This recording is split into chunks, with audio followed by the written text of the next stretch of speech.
Who's stronger, the world's strongest man or the world's strongest Olympian?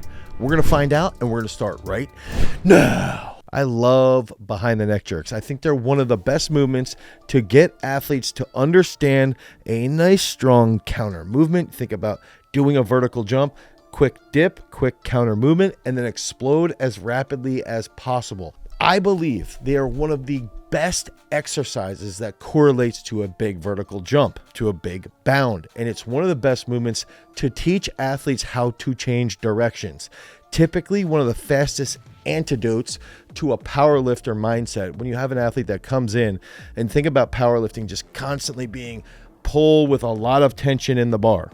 They struggle with being elastic and being reactive. In jerks, power snatches, those are movements that help sort of get rid of that constant tension so the athlete can then learn how to apply force, shut off from force, and then apply force, and just constantly do things that tend to be just a little bit more coordinative in different positions. So when I saw that Joe Kovacs, who's from Pennsylvania, one of the greatest shot putters of all time, number 2 on the list, absolute animal, 3-time Olympic medalist, world champion multiple times. And when we're looking at someone like Joe, and I see that he does something with Mitchell Hooper, I'm so happy. It's so freaking awesome. We did multiple videos on Joe. Joe's somebody I've known. We actually brought him on a recruiting visit to Penn State when he was still in high school. So he's somebody that I've known. He's local, about an hour away is where he's from.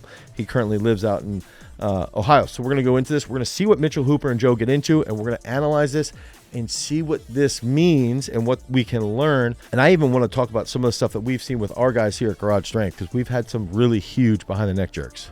At the Arnold Strongman Classic. Now, I made a video on a guy who actually has the world record in the behind the neck split jerk at 275 kilos. He is also the strongest man you've never heard of. And this is Joe Kovacs, multiple time world champion in shot put, unbelievable Olympic lifter. And so we're gonna go through a few things today. And he promised me by the end of today, I'm gonna hit 275 as well. We're getting a PR today, we're excited for it. I always like to come down here, put my knee down. Now, I want about a 90-degree angle here and 90 here. This is the position I want to be able to catch my split in. So I see some people trying to catch it short, catch it wide. Yeah. But like if in my mind, that feels it's wide. So great that like Joe's literally just taking something so simple here. And like that's, again, the greatest athletes in the world, someone like Joe. And dude, Joe's 35 now. The people always will say to me like, well, I don't know how strong I really need to get. Oh, really? Well, it's funny because the 2 most explosive athletes in the world, Joe and Ryan Krauser, can front squat over 500 pounds for like sets of 5. Joe's bench press with a pad 700 pounds for a double. Take something simple here. They see things so simple. Get strong, do explosive work, apply to your sport. And in this case, it's literally the easiest tool. Put your knee down. Okay, if you have your feet here, put your knee down. Put your front foot out so you have a 90-degree angle. And we've talked about this in our clean progression from like 3-4 years ago. It's so simple. Just do it and practice it and get better at it, and you're going to get stronger. Stable position right there. Okay, so there's Mitchell's here. He's tight. I should do my shoe up. Right? But from there, that's where you want to be able to catch that. God, his quads are freaking huge. Because that's like the lowest position you'd probably safely be able to catch it from. Sure. So if you can kind of like shoot yourself like, I want to get under the bar this far, that may be way deeper than you actually catch it at. It kind of like gets those patterns of like starting to create. I would love to know if these 2 guys put their total together. It's like you're not moving your rear femur back much at all. No. You're sort of just bending that leg. Yes. Yep. Okay, right. Yep. Yeah, I always like to think about what he just said there. I'm not moving my rear femur back at all. I always think point your knee down so where your feet are here, you almost point your knee down to where your feet were, and it's more the back foot and tibia that catch this. You always want to pull back the front foot first. That's one of the things we always say. So when you come back here, you're here, you always want to come back here, be there. I've seen a lot of people do this. That's a lot of weight on your knee for no reason. Yeah. Okay, so now they're adjusting. He's got a really narrow stance on that dip and drive. Okay, good. And they got like probably like almost close to a snatch grip, but not that, maybe not that wide. This is what I do in the warm up. This is never how I do a real one. But I'll put my heels real close together. Kind of squeeze my butt on top. and I just want to feel that whip. I want to think of like those, like the construction lift equipment, how like I'm scissoring out, going back, because this is where I want to be. I used to come with this wide stance, right? But when you're wide like this is more of that squat power. You're not going to get the whip of the bar, right? So you're going to be able to, you can push pressure a lot of weight doing it that way. But if you can get yourself tighter, eventually, I would say this is probably like normal form. I will say too here, it's like I like to think through the pulling stance that you use in a clean or a snatch. That's going to be where you do a dip, and then as wide as you catch is where you're going to hit like a front squat. So you back squat actually in the stance where you dip and drive.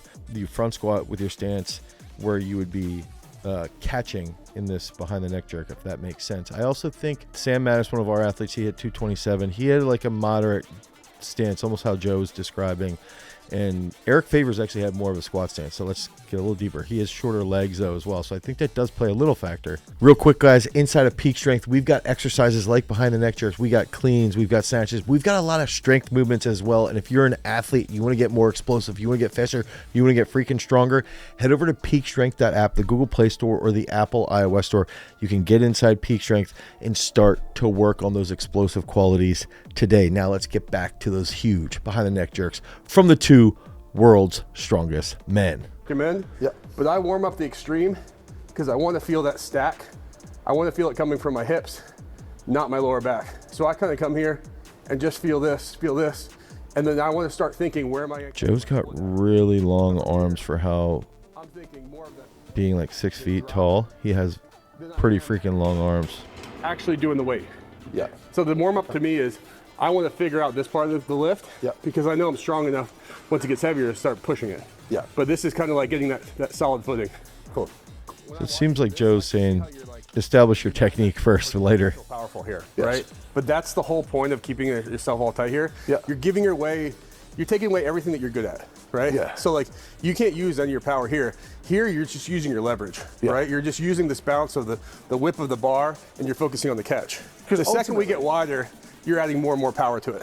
At heavier weight, your goal is basically, I assume, going to be drop to let the bar bounce, and then as it ascends, just jump and get under the best you can. Absolutely. It's like a 2.5 inch drop. And that's the crazy part, because like the wider you are, you have to use more strength, your drop is bigger. So I mean, if you're gonna hit this on the way down.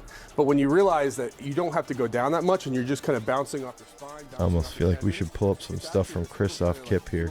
All right, let's look at world champion. Powerlifting Tested Federation. 100%. I'd like to give 100%. it a try. My weight room numbers are pretty good. It's just the weird part of me is like I pick every year like something to target, right? So I have these really good numbers, but it's not like I'm doing them all at once every single day. Joe's like, my weight room numbers are pretty good. I just pad bench 700 2 weeks out from the Olympics. The last time I've done like an impressive snatch, I did 175 kilos, was all the way back in 2018. But now I still keep the snatch relative, but it's like, there was a point of like, do I need to do more? And there was a point of like, do I need to snatch more? So this is the funny thing. This is what I was talking about at the beginning. He just said he snatched 175 kilos in 2018, okay? He won the world title in 2019. Let's just keep this in perspective. 175. Okay, so when people are like, well, I don't know how strong, there's a point of diminishing returns. 100% there's a point of diminishing returns, absolutely. But you're not, 99.8% of you aren't even close. My fat shot can't hook grip. But like, there's a point of just like, if I'm this strong, I'm checking a lot of boxes. Sure. And for me, it's like, I view myself as like a shot putter. It's like a Russian doll. Like, I just want to keep adding layers to myself. It doesn't really matter if it's coming from this or it's coming from that. I'm just trying to get more and more layers of strength. Well, let's show the most interesting thing. Bring the camera close. Let's just like compare index fingers. Like, it's like a dad and his child. You've got so much width on your palm. It's literally baseball mitt, like proper. Yeah, it's thick too. I mean, like, the left side at least has knuckles. This right side's like a mitt. And honestly, this time of the year, I'm not really throwing that much. It's like full round. Yeah. As the season goes, though, I mean, this thing that is like crazy. That's wild.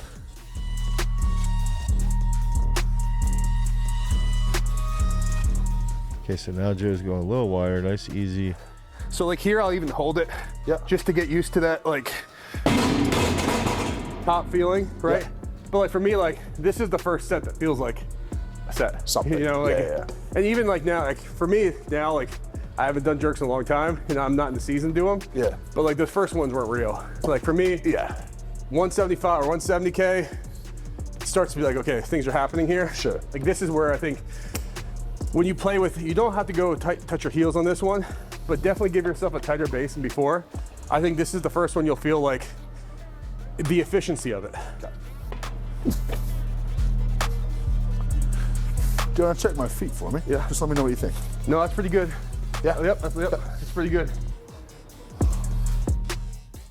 Mitchell's like got a, I don't know if it'd be knock knee. He's just a little more there than Joe.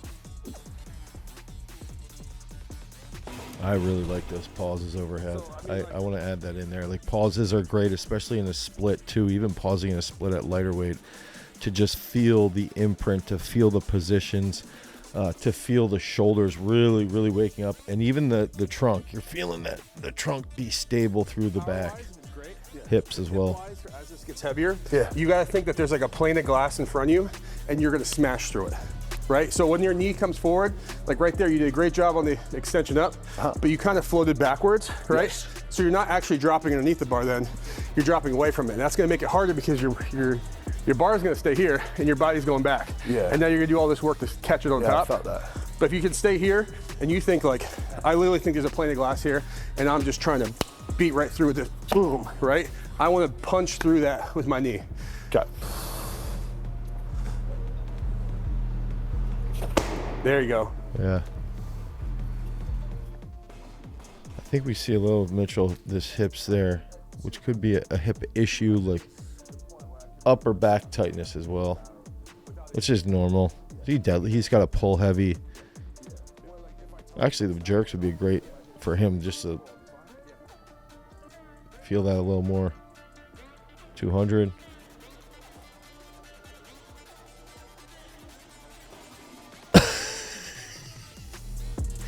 Break the glass more. Yeah. Yep. I love that Joe just watched him as he almost dropped it on his head. There you go. I threw it really well that Yeah, time. you did. So I would this say, is like, where- I know this is nuanced. You only just did the one. Yeah. But try to start catching it sooner. Like you're right now you're down here, Yeah. and you're trying to lock out. Push the bar away from you. So you're actually like be more active on the way down where you're pushing. So you're actually going to be tighter when you catch. Right now you're almost. I want to say you're not at all, but you're loose, and then trying to catch and then get extension. Yeah. Push yourself underneath. Be more active on the push down. Okay. That's where the elasticity. Yeah, that's nice. Nice coaching tip, Joe. It's like the elasticity. Drive, drop, tension. Drive, drop, tension. Boom, boom. All right, let's see. Yeah. Than even the squat is. The Sure. squat is just like you gotta be mad, but you gotta hold tight and keep on pushing. Yeah. This one, everything's gotta be ready to go right away. Yeah. Right away. Yeah. And I think that's the hardest thing about this. But once you get that timing, Gone. it's like okay, throw in another 10, throw in another 10. Yeah. Joe, throw another 40 on. There you go. He's getting quicker there too with his footwork. You know what? The most annoying thing ever on my back. You know when you can almost just feel, I'm like, when I do this right, it's going to be an RP 5. Yeah. It just does not feel hard. Yep. But then, like, Yeah. once you start, I think that's the biggest thing with weightlifting stuff too, is like the quicker you're moving and the more precise and dialed in with your technique, the more you're like, wow, that didn't feel like anything. That was easy. That's easy. Because you see, I refer to this as technical aggression. And I think that one of the most important parts of like coaching younger athletes is letting them learn technical aggression, letting them learn how to execute movement patterns that require a large amount of technique with a large amount of aggression. Also, I was going to say, they're using 200 right now. Think about someone like Lasha when he's in peak form and at the best of his career, 270 in training. So another 70 kilos from the front rack, which is just freaking awesome. start moving, you're like a little bit off. Yeah. That was better though. Yeah, that's definitely better. Man, I haven't done this in so long. If like wrist pain is becoming a limiting factor. Okay, come on, nice and smooth. Make it right. Good. Attaboy. I'd be interested if Joe's thinking like, man, I haven't done these in a while. I should just try them again for like 2 months and jerk 250 again. So you can see here. Yeah, that's better. There, I think he could drop his right knee, keep his right heel up a little more. That's going to help lower the hip height. That's the other thing is change the hip height by moving the front foot, change the hip height by dropping the knee, change the hip height by raising the back heel. For him on that one, for Mitchell on that one, it'd be drop the knee. Mobility, it's also like where you're sending it. Because like even earlier when you were sending it like right above your head, Yeah. I feel like you were stronger because you were stacked. There you go.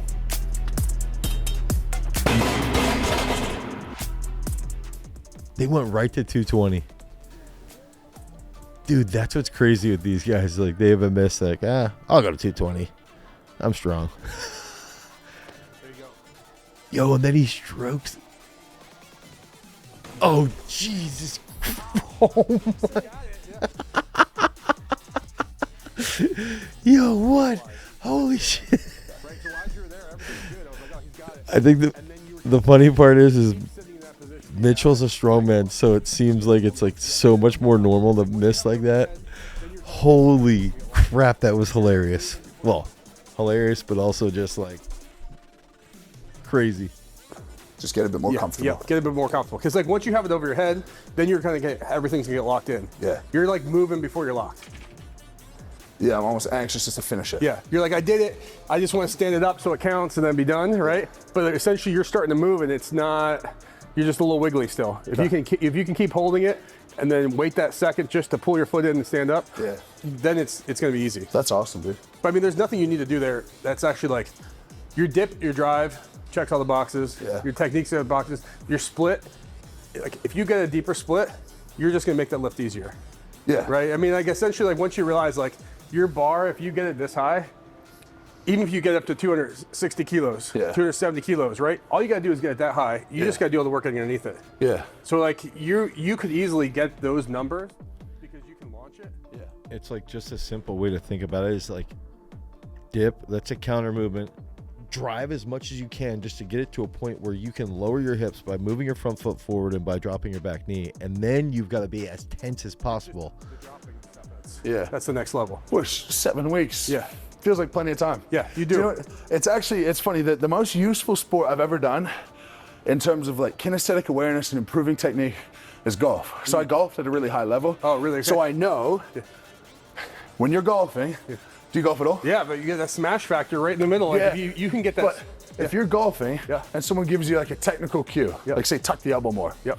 You'll tuck the elbow more and you're like, oh, that feels like totally different. You go back watching on film, like you didn't even do it. Right. Like you changed by a millimeter. Yeah. And so I'm sure there, I'm like, oh, my split was so much better. Yep. But I almost guarantee I went from like here to like there. Yep. Do you know what I mean? Yeah, it's not going to be that big of a difference, but like, and that's why like when I'm warming up, I do this the tight legs and the high, because it's all I'm doing is focusing on the drop, right? Yeah. Because like, there is a point where this becomes, I don't want to call it a party trick, but like you're doing this to have a better jerk number Yes. than you are to actually get more strength. Of course. Right? And Yeah, like of course. right now you have you have 250K strength, right? But The technique will lead to. So the argument there would be like with what Joe's saying is like if you can dial in your technique, you can then just get a little bit more strength. I would make the argument. He's like, Mitchell has enough strength to hit 250 right now. But does he have, is it technique or is it speed? That's where the debate comes in. It's like, okay, well, maybe his foot is too slow, or maybe the mobility is also an issue.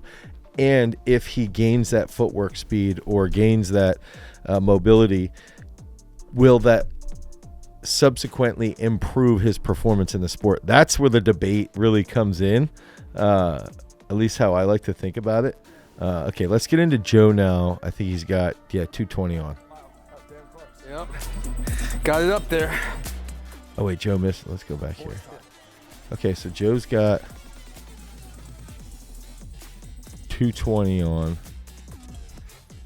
All right, so he's going to take this. Focus now. Come on. Let's go. Oh. Been a while. That was damn close. Yep. Got it up there. Joe like immediately is like, I'm gonna smash this.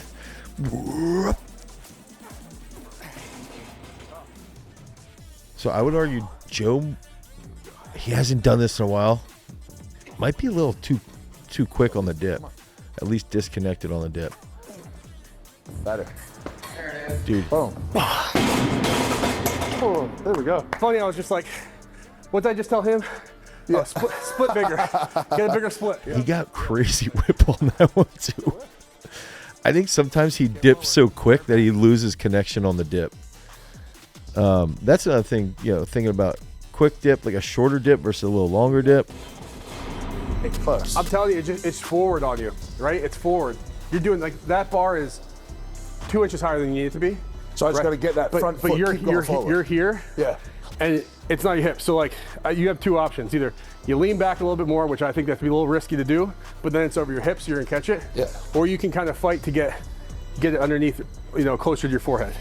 Yeah, this is like you're at the point where like you have the power. It's like the golf techniques thing. Yeah. With this, it's like you just need to get the alignment there. Yeah. If you have it overhead in your stack. So that's the thing. Is the alignment from this movement at this load going to lead to a greater capability to improve your alignment specific to your sport? And I would actually argue for Mitchell, probably because he's in so many. I mean, also, I think he said this is. Did he say this is in the strongman at the Arnold? I think he did. So like he probably should get really good at this. That's pretty good. I like that. Yeah, you had to fight for it, but I think because you held it and held it and held it, rather than just trying to stand up right away, you were able to fight for it. But I'm so much happier because there I was fighting this, not this. Yep. Yeah. I'm happy fighting that. Yeah. This I hate. Yeah. Because I think this, you just improve and refine, and like weight going up is fine. Yep.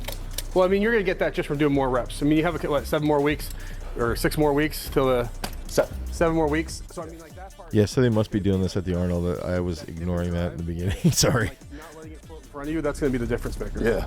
Yeah. Okay. Here we go. 530. 240 is heavy. So this is the heaviest we've ever had at the gym is 245. Yep. Oh. Yeah, it's there. 100%. Yeah. You got that. Yeah. You have Okay. it for sure. And this is where I think if I was Mitchell, I would do, if this is in the event, once a week, I would hit pauses at like 180 to 200. I would do pauses in the split at light load and work technique, and then once a week push that heavier load. Good. So you're reaching. So like when we talk, like you're reaching your leg. So you're trying to think split, and you're going that like this, right?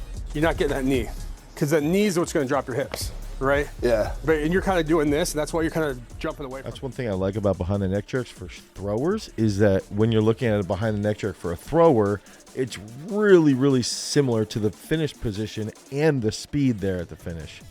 So one thing I also wanted to point out here is that if you look at the clock, it's 10:45. I think they start at like 10. So that's another thing. A lot of people don't realize, dude, these guys train hard. Some people ask me, what's the best thing that you can give me as a young athlete? Dude, go in the gym and lift for 2 hours, 4 days a week for 20 weeks, and then come back and ask if you're strong. You'll make so many gains that you'll just keep doing it.